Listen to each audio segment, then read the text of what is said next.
Número 577, Sala 17, Balneário Camboriú. Faça seu agendamento prévio através do telefone 99249-2905. Chegou em Itajaí o recrutamento RH do Grupo Conascom. Se você está precisando de trabalho ou precisando contratar, esses são seus novos parceiros. Equipe Recrutamento RH. Contate pelo fone 47 30 46 2300 ou acesse o site www.recrutamentorh.com.br e cadastre o seu currículo ou a sua empresa. A partir de agora, Informação e Cidadania, um projeto de extensão da FURB. Olá, seja bem-vindo ao Informação e Cidadania. No programa de hoje, vamos falar sobre direitos do consumidor. Você tem o costume de fazer compras usando o cartão de crédito? Essa é uma prática cada vez mais comum, principalmente para quem não gosta de levar dinheiro quando sai de casa. Apesar disso, muitos lojistas acabam impondo alguns limites para quem utiliza essa forma de pagamento, e muitas delas são consideradas ilegais.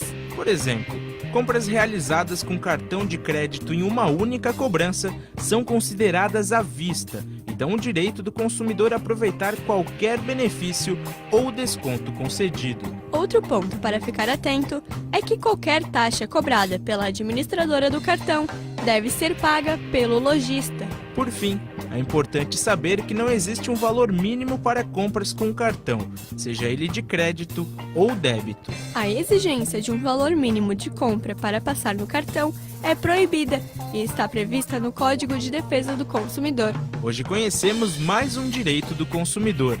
Até a próxima! Você ouviu Informação e Cidadania, um projeto de extensão da FURB. Conceição FM, você em primeiro lugar. A Rádio Conceição apresenta o programa Prazer em Recebê-lo, com Célio e Giordano Furtado.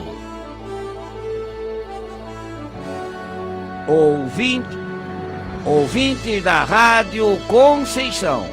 É com muita alegria, muita honra que nós iniciamos nesta terça-feira ensolarada mais um programa Prazer em Recebê-lo. Um programa que visa aglutinar personalidades, gente culta, gente estudiosa, gente apaixonada por Itajaí. E hoje, hein, Tiago, que convidado de peso, hein? Não foi fácil tirar esse ícone da toca dele. Osmar Souza, um professor conhecido, respeitado, uma personalidade da nossa comunidade, uma pessoa que merece todo o meu respeito. Osmar, tu é da casa, né? Cumprimenta, o microfone é teu, pois tu leva. Boa tarde aos ouvintes da Rádio Conceição 105.9 FM. É um prazer estar nesse programa e vou me colocar desde já à disposição do Célio para os questionamentos que ele quiser fazer, daquilo que interessar também para os ouvintes, se os ouvintes também quiserem saber alguma coisa a meu respeito ou alguma opinião a respeito de algum tema. Não tens medo do passado, Osmar? Se eu não tiver condições de responder, eu vou dizer que não, vou ser bem honesto. Não tens medo do passado? Não tem coisas proibidas? Não. Tabus? Não. Tenho convicções, mas tabus não. Acho que uma das coisas que a academia vai formando na gente, vai nos mobilizando, é para ter condições de mudando pensamentos. Quer dizer, você vai se amoldando conforme as condições. Maravilha. Essa é uma área que eu pesquiso, então eu tenho facilidade para trabalhar sobre isso. Estão vendo, ouvintes? Vai ser uma conversa muito boa com o professor Osmar. Eu quero mandar um abraço para Pamela Rodrigues, uma vitoriosa, uma jovem contabilista que sem máquina nenhuma, Osmar, pelo Partido Novo fez quase 10 mil votos. Pamela, um amor de pessoa, uma moça. E também a Carla Cristina, que o Tiago é fã daquela voz dela, uma voz belíssima, vai botar no ar depois, né? Pode ser. Osmar, a tua trajetória é muito rica, podemos passar pelas tuas pesquisas, pelas tuas qualificações que são generosas e edificantes. Mas um pouquinho da tua história. O Osmar, o professor Osmar de Souza nasceu onde, né? E um pouquinho da tua infância e da adolescência. Bom, eu nasci na cidade de Itaió, no Alto Vale do Itajaí, em 1951, vou dizer a idade, não tem por que negar, né? 51. Estou com 67. Sabes que é o hino de Itaió ou não? Não. Puxa, decepção. No ano que vem, em 2019, no mês de julho, para ser bem preciso, dia 30 de julho de 2019, eu completo 50 anos em Itajaí. Eu vim para cá no dia 30 de julho de 1969. O Osmar veio para cá logo depois que o homem chegou na Lua, Osmar. Foi por no quê? mesmo ano. E por que Foi isso? no mesmo Tem ano. alguma correlação, algum sinal divino? Foi uma circunstância. Eu estudava em Itaió, eu já tinha... Tu era seminarista? Eu fui seminarista de 1963 até 1968, no seminário Nossa Senhora da Salete, no município de Salete, da Congregação do Espírito Santo. Eram todos padres alemães, nascidos na Alemanha, que vieram para o Brasil. Hoje, essa congregação tem alguns padres no Brasil, a maioria deles em estado de São Paulo. Então, tu fosse criado num ambiente de fala alemã, além de Itaió. Itaió falava-se muito alemão também, né? Itaió tem duas origens bastante fortes, alemão e italiano. Tem muito italiano, independente do município. Na região que eu nasci, que é onde fica hoje a barragem de Itaió, chama-se Ribeirão da Vargem, chama-se aquele lugar, mas eu não nasci no Ribeirão da Vargem, nasci no Brás Costas, que é um lugar um pouquinho mais ao alto. Ali no Ribeirão da Vargem eram todos descendentes italianos, 90% a comunidade era eram mais italianos. Mas na cidade de Itaió, se você pegar o histórico dos prefeitos de Itaió, a maioria deles eram de origem alemã. Eu conhecia Itajaí os Rosang, né? Na época que eu era, na minha infância, o Ingo Rosa foi prefeito. Ele tinha um jipe, ele morava ali onde era a garagem da coletiva ali? Isto. Os filhos. Quando eu vim para Itajaí, eu me encontrei com ele uma vez. Já era velhinho, né? Então eu vim em 69. Com 18 anos, Osmar? Sim. Não servisse à pátria? Não. Eu fui daí estudar no Newton Cook, que na época funcionava onde era o Vitor Meirelles ali, numa salinha de madeira que tinha ali. Tu pegou início? O professor Reinaldo, o saudoso? Claro, o Reinaldo, marido da Dona Glorinha. Dona Glorinha era o diretor da escola. E o meu professor português foi o professor Edson Dávila, que é conhecidíssimo aqui em Itajaí. Sim, o professor esse é um monumento, é um ícone. Alguns dos meus professores ainda estão aí, a Dona Marlene Rothbard, que dava geografia, né, ainda está aí. E a Rosa de Lourdes, vocês interagiram só no mestrado? Fala um pouco. A Dona Rosa, nós fomos colegas no mestrado em São Paulo. Então, algumas vezes nós viajávamos juntos, né? Íamos e voltando a São Paulo juntos. Ela foi assistir a minha defesa de mestrado. Isso em que ano foi, a tua defesa? Em 79. 79. E a Dona Rosa, ela defendeu acho que um mês ou dois depois. Tá? Então, nós estudamos na Escola de Sociologia e Política... Da USP, né? Da USP, e que... Entre outras figuras conhecidas no Brasil, quem foi aluno de lá na graduação, Fernando Henrique Cardoso, claro, né? E o Antônio Cândido, que é muito conhecido no Brasil. Alto nível, uma das vanguardas do Brasil, a USP. Exato. Então, tive o privilégio. E o diretor da escola, na época, era um professor de inglês chamado Antônio Rubo Miller. Né? Esse cara foi um dos caras mais inteligentes que eu conheci, com quem eu aprendi muito. Foi ele que, pela primeira vez, me fez observar...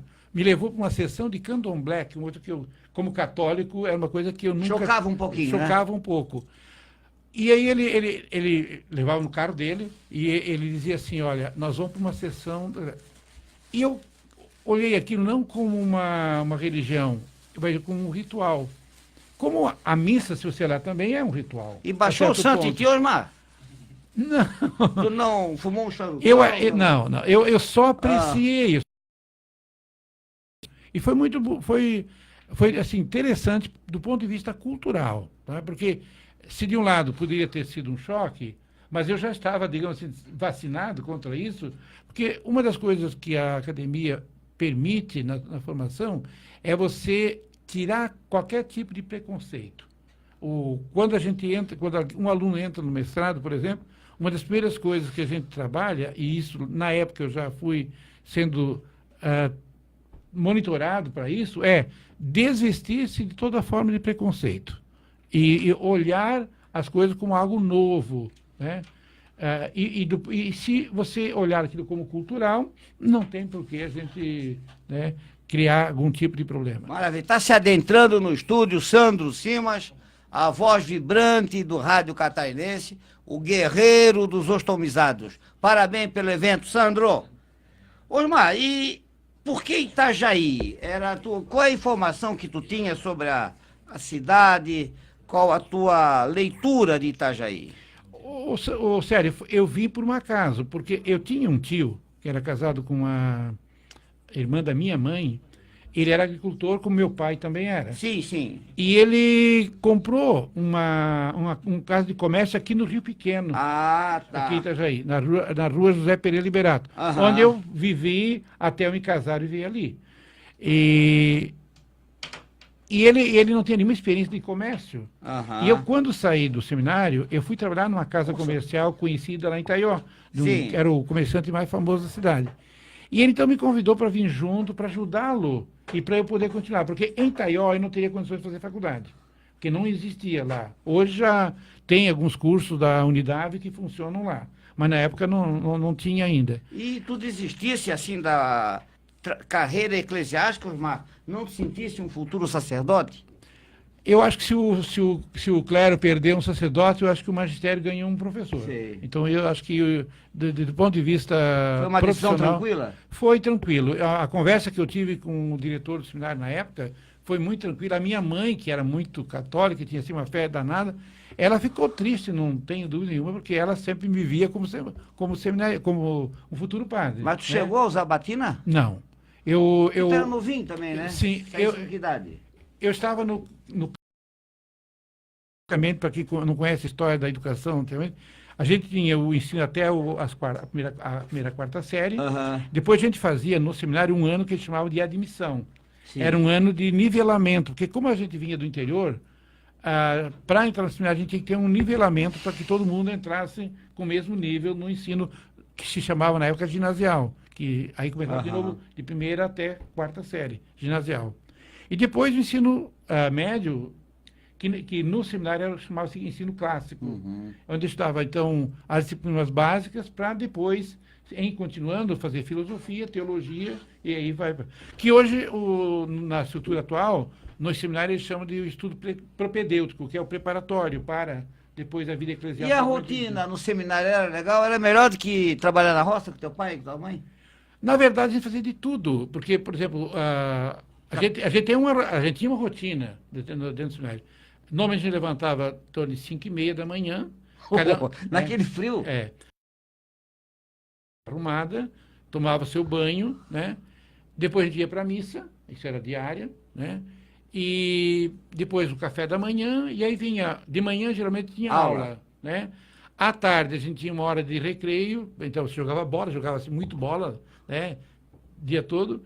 E depois tinha horários de estudo, então, por exemplo, das 2 até as 4 horas, era hora para você... A biblioteca era boa do seminário? Excelente, excelente. Toda a coleção de Walt Disney, que hoje o pessoal conhece em figuras, eu li em livros no seminário. Todos esses grandes clássicos que você conhece, Robin Hood, os grandes filmes que hoje você assiste, na época...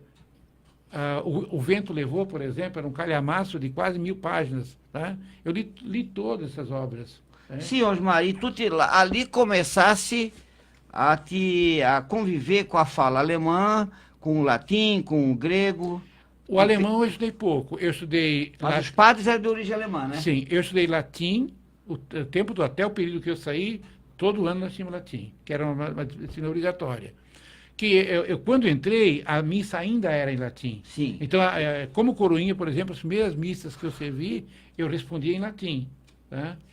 Depois, a partir do que seria hoje a 6ª série, o 7º ano hoje seria, que seria a 2ª série ginasial, a gente entrava com inglês. Tá?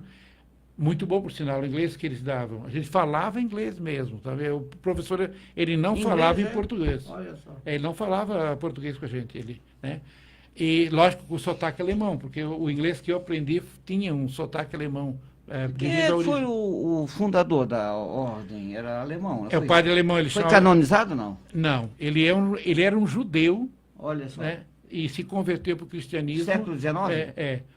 Padre Lieberman chamava-se ele. Ele é o fundador da congregação que hoje administra o Santuário de Fátima em Portugal. Olha só, então eles são fortes na Europa. Na Europa eles são fortíssimos. Tá?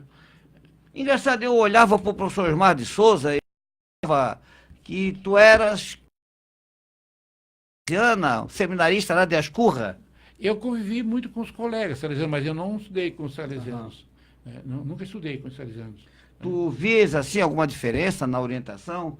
Qual foi a marca dominante da educação alemã no seminário? Assim, algum diferencial diferente do jesuíta, do dominicano, do salesiano? A gente tinha uma formação... Disciplina, né? Você sabe que o alemão é disciplinado. Né? É extremamente rigoroso em tudo. Né? Por exemplo, eu apanhei no seminário. Apanhar fisicamente? Fisicamente. Tá? E por coisas pequenas. Por exemplo, um professor de matemática, né? Ele quando ensinava... Ele já é falecido, esse padre. Ele quando ensinava matemática, então, se ele ensinava fração, então a gente ia no quadro e tinha que colocar o traço primeiro, depois colocar os números. Tá. Se a gente colocasse o número primeiro, ele não tinha dúvida, ele batia no aluno. Você deve ter conhecido o Armando Furlani. Conheci o Armando, que sim. foi professor aqui. Meu colega aqui no curso de administração. Excelente pessoa. O falecido. Ele é do teu tempo seminarista? Nós somos estudando na mesma sala. O Fulano é lá de cima? Ele é de Itaió. Só que ele é de uma outra comunidade. Ele é da comunidade chamada São Luís. Já pertencia ao município de Salete. Coitado, ele morreu tão novo, né? Ele tinha, mas a família dele tem problema cardíaco. Eu conheci o pai dele, que faleceu muito cedo. Tá? A mãe dele não fazia muito tempo que faleceu, ela durou mais tempo. Baita professor. O Armando, muito respeitado na Univale. Mas o Armando, numa aula de matemática, levou um tapa desse professor que ele nunca mais esqueceu na vida. E uma das razões pela ele não conseguia administrar essa agressão. Eu nunca tive problema quanto a isso. Não guardar bronca? Tu não é de guardar bronca, Osmar? Não. Não quisesse pegar esse padre na rua depois? Não. Ele era uma pessoa muito boa, porque o alemão, quem conhece o alemão, eles são coléricos por natureza. O alemão é esquentado, renento. Qualquer coisa eles esquentam. Mas assim, se você convivesse com ele, depois que você pegasse uma certa confiança dele, era excelente. Né? Esse professor, eu vinha de uma escola de multisseriada, então é de uma professora só. Lá no interior, né? No interior.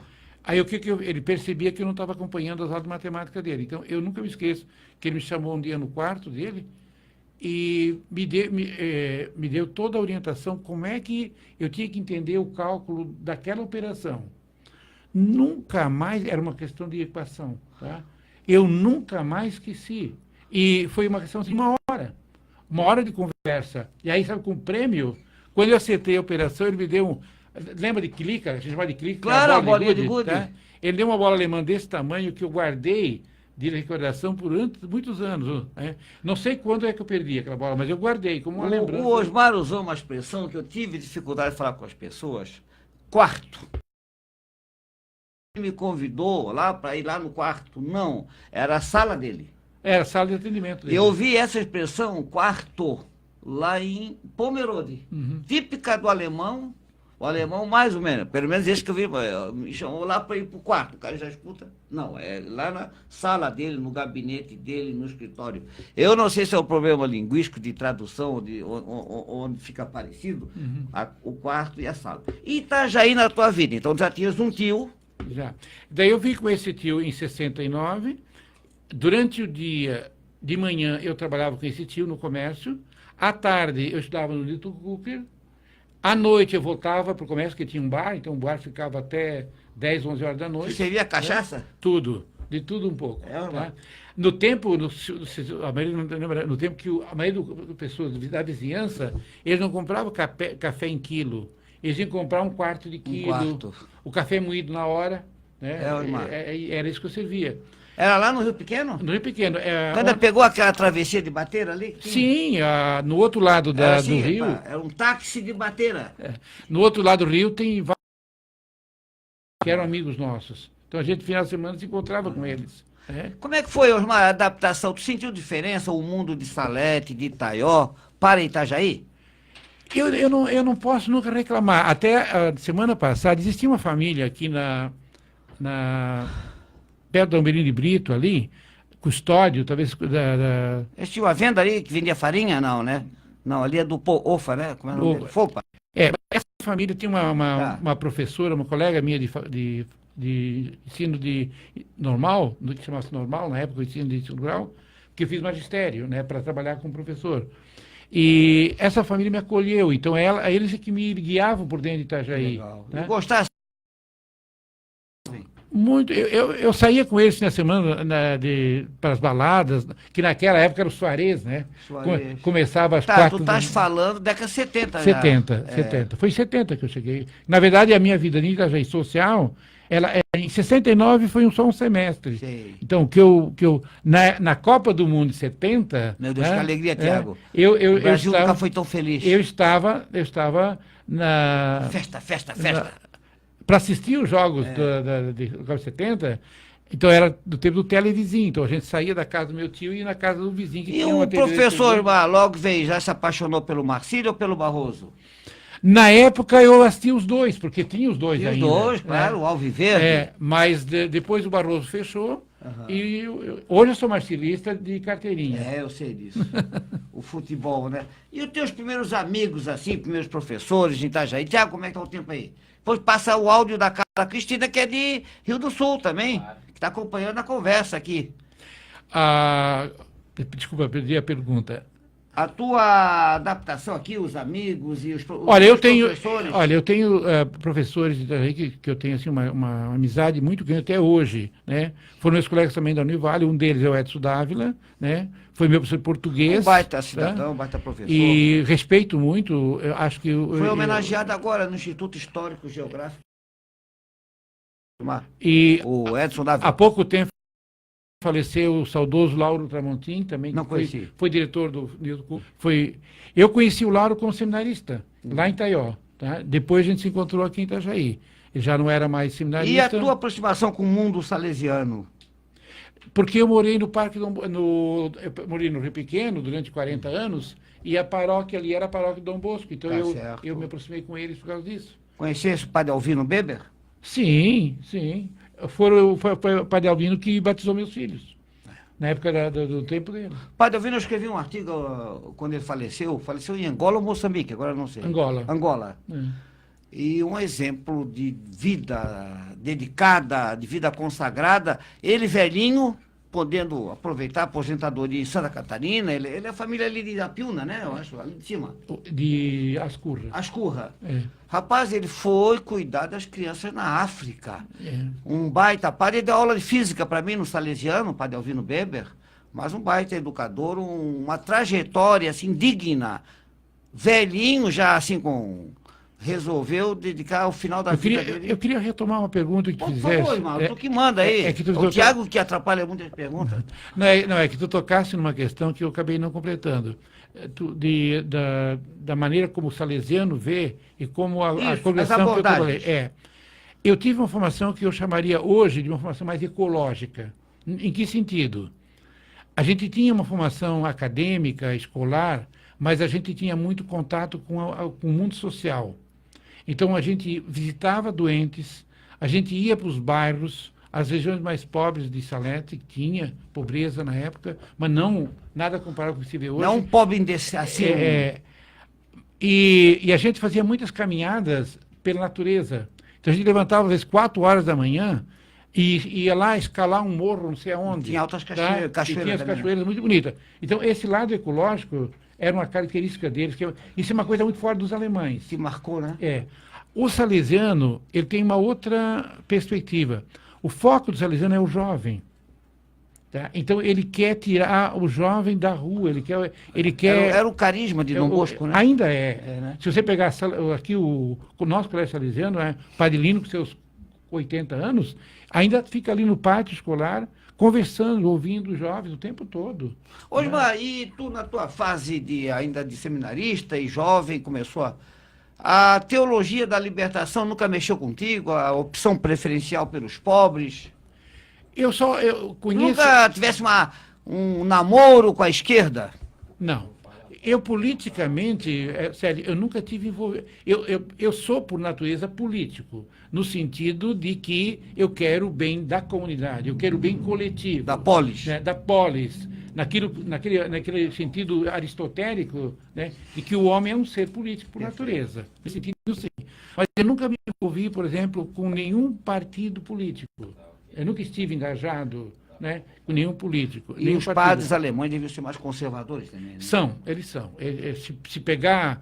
Eu não gosto muito dessa classificação conservador, porque acaba criando um estigma. Tá. É como se o cara anticonservador, se ele fosse também a solução das coisas. Uma valoração, um melhor que o Eu outro. acho que eu não vejo o mundo por esse prisma. Eu vejo o mundo como uma oportunidade de constituição. Mas o Osmar chegou em 69, tu pegou para a ditadura, tu prestava atenção nisso? Tu sabia que tinha tortura no Brasil, que tinha preso político, essas coisas? Eu sei mais de notícias, de informe, do que de ter presenciado. Que tinha padres presos, padres assassinados, torturados pela repressão? Teve.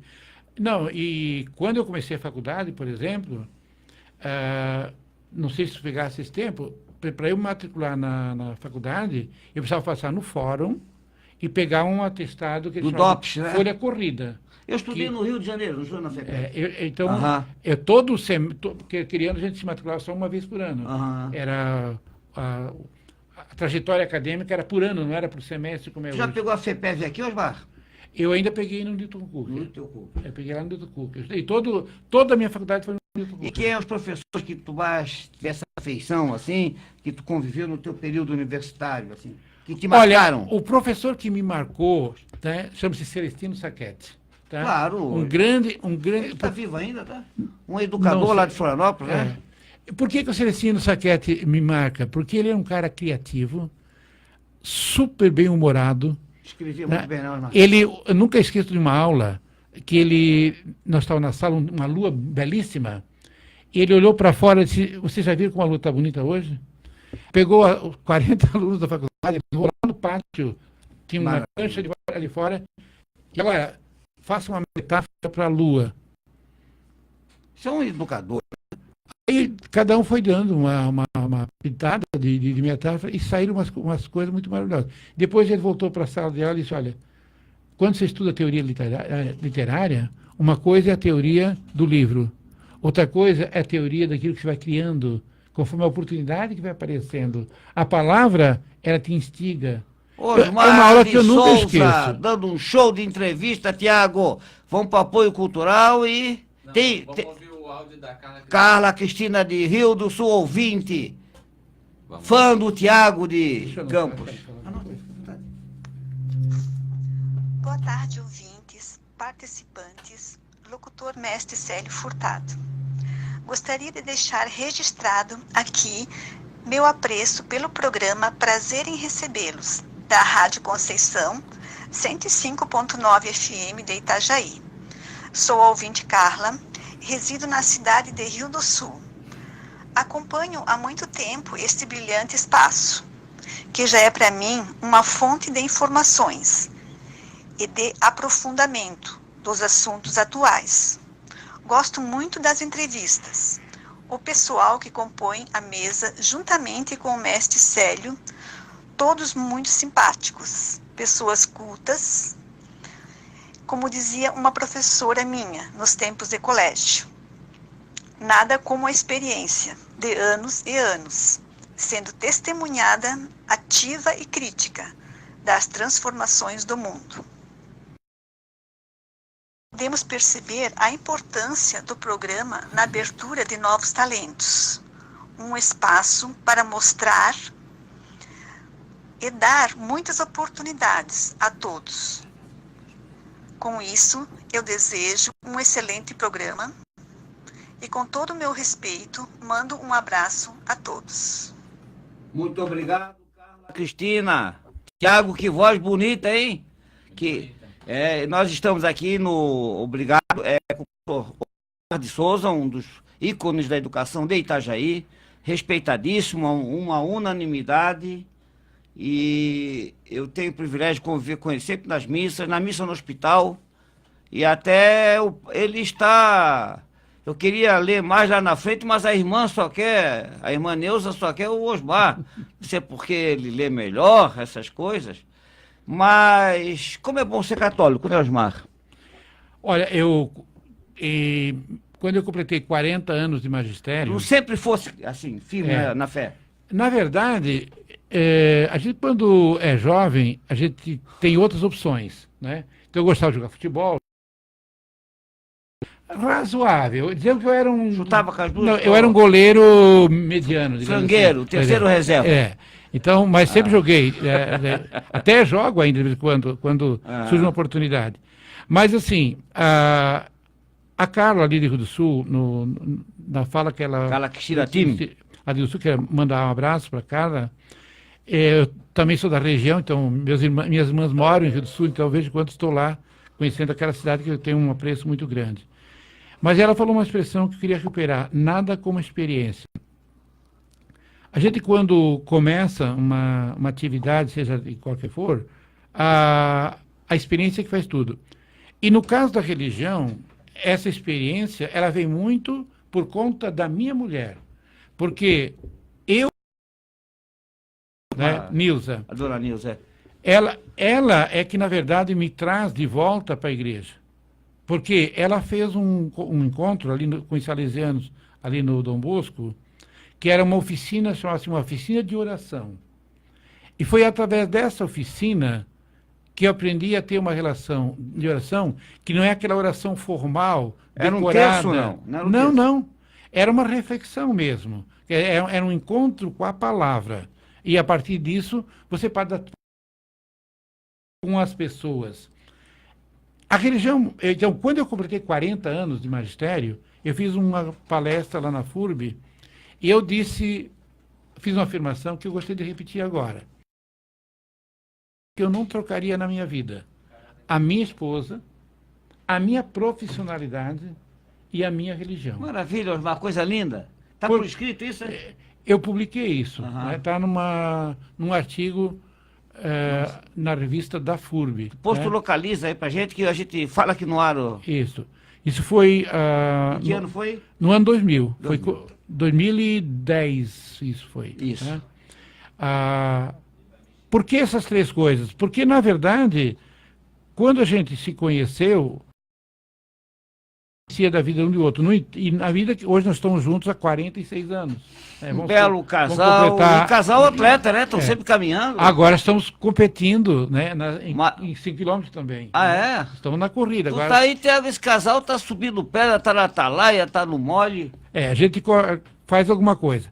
Mas, assim, ela falou da experiência, porque é a experiência que vai nos deixando mais maleável, mais exigente em algumas coisas e mais flexíveis em outras.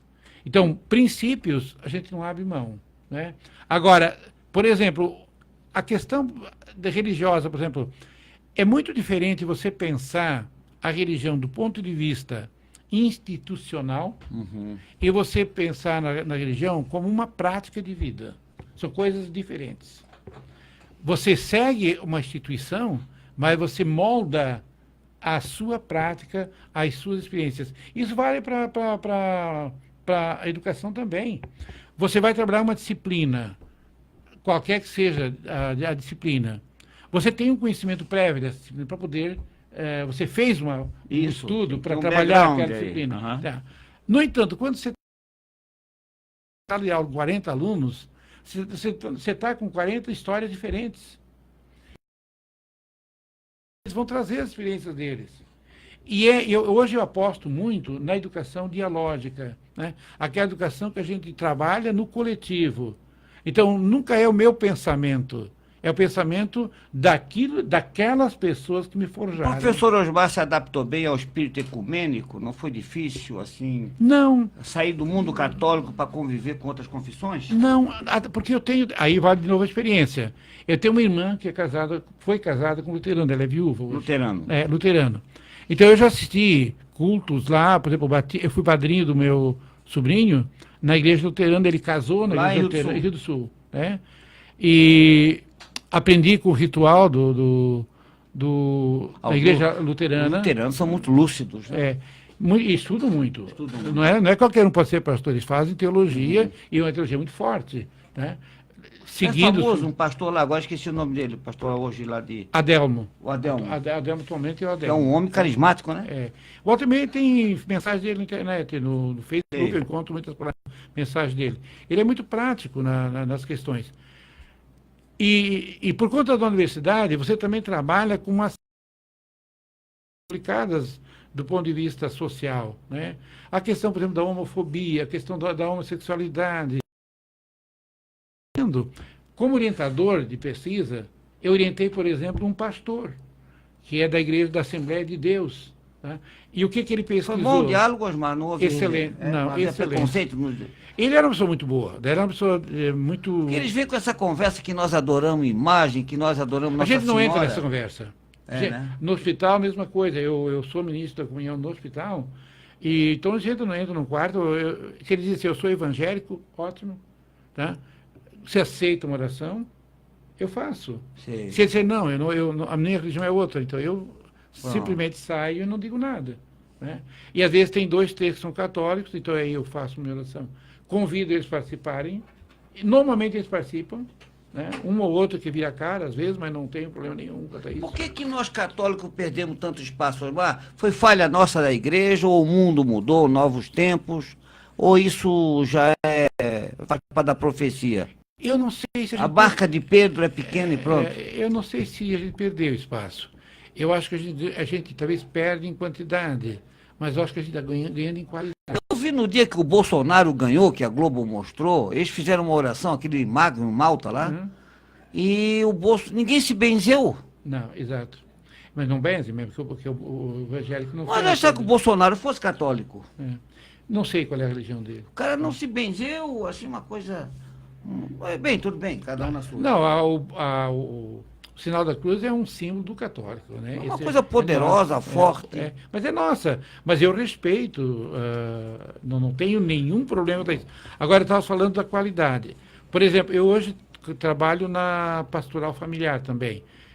E a gente está formando agora agentes para preparar novos casais. E uma das coisas que a gente trabalha exatamente é isso, o cuidado com as diferenças.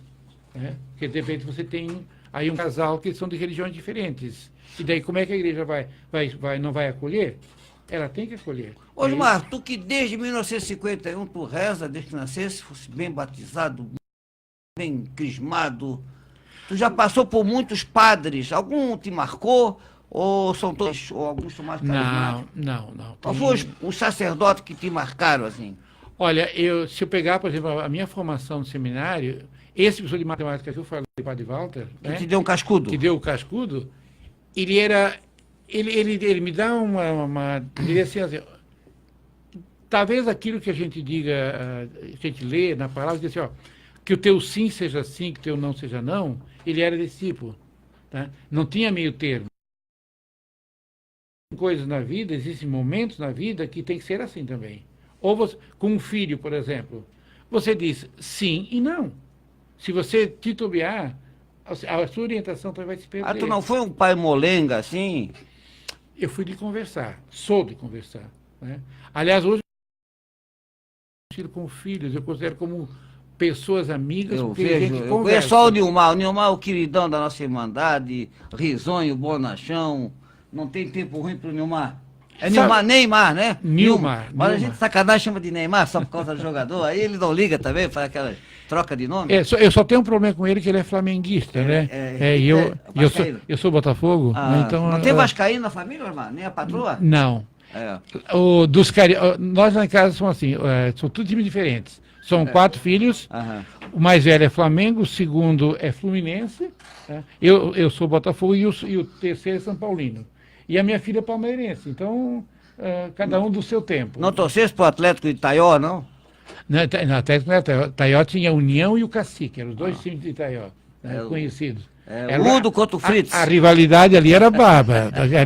Tinha jogo ali de... Agora esqueci o nome do time de Juventus. Juventus jogou na... Juventus, no campeonato. Oi, mas os padres, os grandes sacerdotes de Itajaí, quando tu viesse, quem era o vigário, o pároco? O Padre Egídio e o Padre Luiz, os irmãos Bertotti. Os irmãos Bertotti. Um deles faleceu. O Luiz foi meu professor de latim na faculdade. Tá. O Egídio, eu vi uma entrevista dele esse dia, ele está em Nova Tenda. E os estilos, assim, algum te marcou mais? Eu vejo que tu é muito ligado ao Padre Sérgio, né? Não, eu dou bem com o Padre Sérgio, mas o padre em Itajaí, que mais me marcou, 2 padres que marcaram Itajaí, na Matriz Santíssimo Sacramento, depois falar do Dom Bosco são outros, mas da Matriz, o Sérgio Maicotti, falecido. Claro, o Padre Sérgio, filho do André Maicotti, lá de... Sim. Muito bom. E um dos últimos que esteve aqui, o Padre José Hertulino Bezen, pela erudição. Esse era pela Mas ele erudição. é muito frio, assim, né? Mas muito culto, né? Ele é da academia, Catarinense de Letras, né? E no Dom Bosco, o padre assim, que mais me marcou foi o Padre Décio, também falecido. Padre Décio Bona. Sim. Foi muito amigo nosso, da família. Também ele estudou na faculdade. Foi capelão aqui no... Não foi? Sim, foi ele que começou. Ele faleceu, teve um acidente de carro e depois disso ele nunca mais prestou. Osmar, você foi professor por vários ambientes, vários níveis, né? Escola pública, municipal, escola estadual, várias faculdades, universidade, conferencista, assim. Tu chegou a um balanço, qual é o teu público ideal, assim? É mais a juventude, é o adolescente, é a criança? Quem tu te encontra mais, assim, na sala de aula? Não, hoje no estágio que eu me encontro hoje, é mais universitário, mais em nível de pós-graduação. Né? É mais, estou ali. Né? E eu diria para ti, sério, assim, eu não tenho nenhuma dificuldade de me relacionar, de comunicar com um aluno de qualquer nível. Uma das coisas que eu fui aprendendo conforme o público para que eu me dirijo. Isso. Uma das últimas escolas públicas que eu trabalhei aqui em Itajaí, ainda estava ligada ao Estado, foi aqui no Pedro Paulo Felipe, aqui do lado da Univaga. Uma população, uma clientela mais problemática. Bem, né? Bem problemática. Mas foi para mim... Se saísse bem ali? Foi a experiência mais rica para mim. Porque eu tive que tirar leite de pedra ali, para fazer aqueles alunos aprender. Hoje, eu tenho uma vizinha de prédio que foi minha aluna, tá? Que se deu bem na vida e que, na época, você dizia, não tinha nada, podia ter dado tudo errado na vida dela. E foram os grandes pedagogos, professores, que tu te espelhou, assim, a estratégia de... Fera, assim, não, esse professor eu vou mais ou menos seguir... Tu diz em termos de formação? Formação, assim, que tu pegou mais ou menos o modus operandi deles. Alguns gurus teus da educação. Esse professor de matemática que eu falei, pela disciplina. Tá? Eu não fui... Falasse o Celestino Saquete. O Celestino Saquete pela invenção, pela criatividade. Eu sempre procurei inovar nas aulas. Eu não gosto de aulas repetitivas. Tá? Então, hoje em dia faço aula de um jeito, outro dia faço de outro. Então, para que o aluno também tenha uma participação mais efetiva, né? Que não seja aquela coisa só de um professor transmissor. Né? Nesse sentido, a obra de Paulo Freire, de maneira geral, me influenciou num determinado momento da minha vida, na medida que eu saí daquilo que ele chamava de educação bancária para uma educação mais participativa, né? Uma educação mais dialógica, como eu disse. E na minha área de linguagem, né, eu tenho muita influência da escola soviética, o Batkin, justamente por essa perspectiva, quando ele diz que a linguagem... Ele diz assim, a palavra no dicionário é morta. A palavra só passa a ter vida quando ela está na conversa ou quando ela está num texto. O Osmar, para garantir o pão nosso de cada dia, teve época que tu dava aula de manhã, à tarde, à noite? Sempre fiz isso. Nunca tivesse o estresse, as patologias, as doenças do professor? As neuras? Não, a voz, o gogó não ficou mais? Eu tive um problema até 1979, né? Até 1979 eu fumava, tá? E na época eu chegava a dar 60 aulas por semana, né? De Mas manhã, isso de tarde, não sobrecarregava a garganta? Quando eu fumava, sim, tá? Eu chegava a dias que eu chegava em casa com a voz estressada. Até que um dia eu cheguei em casa e disse, não, ou eu deixo cigarro, ou o cigarro Como é que foi a decisão, irmão? Porque não é fácil parar. Eu nunca fumei. Bebi muito e para mim foi um milagre parar de beber, faz 10 anos. Radicalmente, eu não tenho nenhuma ingestão de álcool. Mas tu, foi alguma promessa que fizesse? Não, eu Fumava sempre... cigarro foi uma apagado? Não, foi uma decisão. Eu nunca esqueço porque foi uma época de muita chuva e naquele dia tinha falecido um vizinho meu, filho de um vizinho meu num acidente de trânsito. E eu tinha aula na Univale até às 10 da noite e eu estava com a voz em Pandareco aquele dia. Era a véspera de finados. Tá? Isso. Eu cheguei em casa, tinha 2 cigarros na carteira. Coloquei em cima da mesa e digo, de hoje em diante eu nunca mais vou fumar. Olha aí que... Não tivesse No dia seguinte, eu olhava para o cigarro, ele me olhava assim e digo, não vou voltar. Um cunhado meu chegou lá em casa, eu digo, leva esse do cigarro aqui, ó. Ele fumava, né? Leva esse cigarro aqui. Não tomei medicamento, não tomei nada. Simplesmente não tomei mais. Não rezava para pedir? Duro, não, foi decisão mesmo. É aquela questão que alguns autores falam que o corpo é que determina. Né? O corpo ele começa a fazer exigências. Se você faz a leitura dos sinais do corpo, você endireita e vai em frente. Osmar, o que é uma boa aula? Primeiro, acho que uma boa aula é aquela que o professor tem que ter domínio daquilo que ele está trabalhando. Tem que ter domínio, né? A boa aula... Se ele mostra insegurança, tá ferrado, né? Não, você tem que saber o que está ensinando. Tá? Tem que preparar uma aula. Tá? Não pode ser aula espontânea? E você tem que ser honesto, dizendo assim, ó, se o aluno faz uma pergunta e você na hora não sabe, hoje eu não tenho a resposta, mas vamos ver se... Isso para mim é uma boa aula. Você não pode enganar o aluno. Né? E hoje em dia, com os meios tecnológicos, dá para dar altas aulas, né? Hoje o aluno não, você não engana o aluno. Você está falando de um autor aqui, o aluno já está pegando lá no Google, o autor já te diz até o ano da obra. E turma difícil, Osmar, como é que tu administrava a turma barulhenta, rebelde? Eu soube, não sei se foi no Felipe, mas às vezes os alunos faziam pilha de carteira para o professor entrar, essas coisas. Já pegou turma ruim? Assim, ruim que eu digo, rebelde? Eu não cheguei a pegar eu tive umas pendengas ali no Pedro Felipe. Ameaça, vou te pegar lá na rua, não sei o quê. Não. Mas eu não chegava a dar ocasião para isso. Tá. Porque na hora que eu sempre tive essa posição. Quem conhece de estratégia de guerra, sim, sabe que quando você não dá conta do inimigo, você tem que recuar. O Tiago é o homem da arte da guerra. Então, você tem que sair, Então, se eu vi que a conversa começava a ficar, eu digo, vamos conversar noutra hora. Ótimo. É como briga de marido e mulher. Né? Se você vai esquentando, daqui a pouco não vai dar certo. Então, você tem que recuar. Mas diz que quem apita lá é a dona Nilza, é verdade? Os dois. Tu dá a penúltima palavra, eles falam. Eu acho que o casal sempre tem que ser um acordo. Não tem essa de um dominar, outro não. Acho que você pega e os dois têm que olhar na mesma direção. O segredo é esse. Né? E respeitar, né? Respeitar. O respeito é tudo. E você sabe que a minha mulher, ela só... Ela é professora também? Não. Minha mulher sempre foi do lar, mas ela tem uma caminhada no hospital há mais de 20 anos. Uma pessoa maravilhosa. Tá? Deus te deu uma companheira... E foi uma decisão dela. Né? Ela, na época, os filhos ainda estudavam, então o que ela fazia? Quando os filhos estudavam à tarde, então uma vez por semana ela saía, ia para o hospital e começou a fazer o trabalho de voluntariado dela. Falando nisso, Osmar, por que tu assiste missa todo dia, uma vez por semana, não tá bom? Eu não tenho problema nenhum se eu não assistir. Tá? Eu não tenho problema nenhum. Mas se eu tenho oportunidade, eu vou. Não, eu também, eu falo assim que eu gosto. Faz bem. Só que tu senta lá na frente. Eu fico lá atrás para espiar o que ele está vestindo, como é que está falando, para fazer estatística. Você quer uma coisa engraçada? Fico olhando quantas pessoas dão de dinheiro. Quanto? Não, uma coisa que eu faço é o percentual homem e mulher. Estatística. E tem dado 25%. Digamos assim, para cada 10 mulheres, 4 homens no máximo. 3 homens. É a relação constante, é uma constante. Mas isso você vai encontrar em todas as igrejas, inclusive nas evangélicas. Mais mulher que homem, né? Porque as mulheres são mais sábias? Eu acho que a questão da população. A população homem, hoje, ela está inferior à população mulher. Tá nascendo. É uma questão estatística. Tá? Não é uma questão de afinidade, não.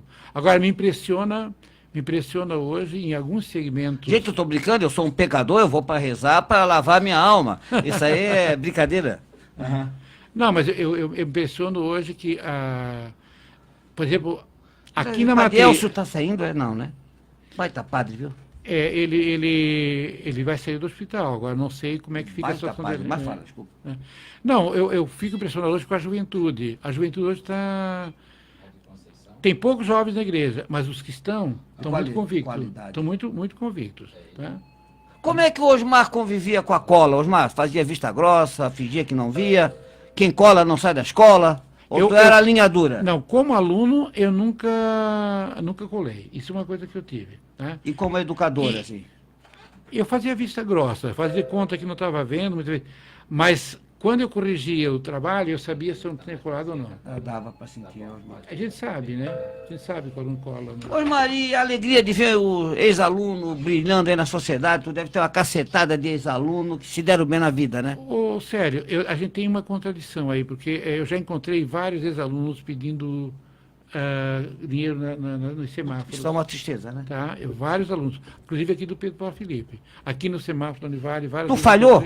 A escola falhou para deixar um jovem desse pedir esmola na rua, vendendo crack, comprando crack? De certa Quem maneira, falhou? De certa maneira eu me sinto culpado, né? Talvez não ter acolhido, né? Não ter dado uma palavra. Ainda outro dia, ali na frente do Comper, eu encontrei um rapaz que é morador de rua, e eu falei para ele, mas por que tu fica aqui? Tá? Por que tu não procura uma saída? Uma ocupação. Não, e tem casas de recuperação, né, para isso. Ele disse, mas eu sou evangélico. Eu digo, tu não és evangélico. Que o evangélico mesmo, ele não usa. Né? Com certeza. Você não é evangélico. Se você fosse evangélico, você não estava na rua. O evangélico que se preza, ele lê a palavra, e se lê a palavra, ele procura essa perfeição. E o justo não mendiga? Não, de jeito nenhum. É até um contrassenso com a tua história de vida, você ficar à mercê, né, do... Osmar, como é que é o teu cotidiano de católico? Tu lê... Eu de manhã acordo e arranco a folhinha, eu leio o roteiro litúrgico. Como é que tu começa? Não, a gente tem sempre em casa... Tu faz a leitura da palavra todo dia. Da palavra do dia. Então lá tem a indicação dos livros. Eu vou no próprio texto da Bíblia. Eu vou lá e pego os textos originais, leio, faço minhas orações, depois vou no meu cotidiano. Eu vou fazer minhas coisas diárias, vou fazer minhas leituras. Eu ainda tenho orientação que eu faço, então eu vou ler os trabalhos dos alunos. E tu reza todo dia? Sim, isso Juarez aí. Isso é uma coisa obrigatória. Tá? Isso é todo dia. E quando eu posso, vou na missa. E quando tu reza, tu sente que tu estás sendo ouvido? Sim, não tem dúvida. Semana passada eu vi uma reflexão que dizia assim, que essa é uma questão que as pessoas dizem, porque a missa ela é uma repetição. Sim, o ritual né? O ritual da missa mas você como pessoa não pode entrar como saiu. Isso. Entende? Alguma coisa você tem que ter acrescentado, senão não aconteceu. Isso. Tanto que no latim, né, a expressão que se usava quando terminava a missa era id missa est. Termina a missa, começa a missão. A missa, tinha uma canção, a missa terminou, começou essa missão. Isso, essa é a ideia. Né? Você tem que ir transformar. Senão, se você não se transformar, não aconteceu nada. Né? Eu sei. Ótimo. A Paulina, né, Tiago? A Paulina pergunta por que a Igreja Católica está mais vazia. Professor Osmar de Souza. Olha, forma, tu respondeu um pouco, mas pela participação, mas é uma tristeza. Eu sou da Irmandade, a missa de quinta-feira, nem sempre a igreja está cheia. Paulina, acho que é uma pergunta que não tem uma resposta só. Né? Talvez esteja mais vazia, mas talvez esteja com pessoas mais convictas. Eu, pelo menos, penso assim, mais fiéis. É uma questão, às vezes, de cultura, é uma questão também de... Primeiro que você tem que observar que hoje nós temos muitas igrejas. Né? Quando eu vim para Itajaí, só tinha matriz e as outras eram todas capelas. Capela, me lembro, capelinha da Hoje Fazenda, você tem quantas paróquias em Itajaí? Né? Você tem Fazenda, Dom Bosco, São João, São Vicente, né, Cordeiros, e lá em Cordeiros está para ser desmembrado, porque lá a comunidade da 101 para lá, talvez daqui a pouco tenha uma comunidade.